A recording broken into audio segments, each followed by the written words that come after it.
Hoje a gente vai falar de um parâmetro que fica escondidinho ali no canto da gasometria e que muita gente não dá valor, mas presta atenção que isso faz total diferença para o paciente crítico.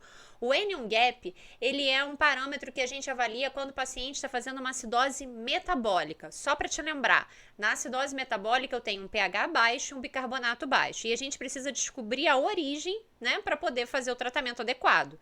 Então, o anion gap, ele vai medir para a gente a diferença entre os cátions e os ânions circulantes. Quem é o cátion? É o sódio. Quem são os ânions? É o cloro e o bicarbonato. Então, eu somo o cloro e o bicarbonato e diminuo a quantidade de sódio.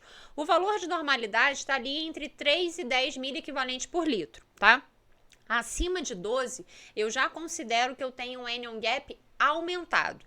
O que isso faz diferença para gente? Na acidose metabólica, em que eu tenho um anion gap aumentado, isso me diz que eu tenho um excesso na produção de ácido.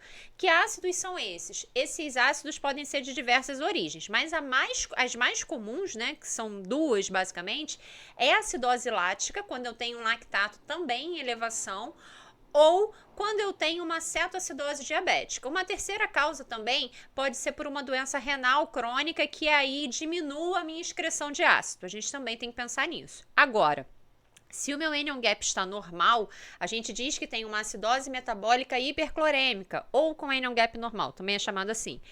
Essa acidose ela é causada basicamente por diminuição da concentração de bicarbonato. Isso pode acontecer por problemas do trato gastrointestinal, como por exemplo diarreia, fístula pancreática. Pode acontecer também por doença renal, porque eu posso ter uma deficiência ali na retenção de bicarbonato, na produção de bicarbonato.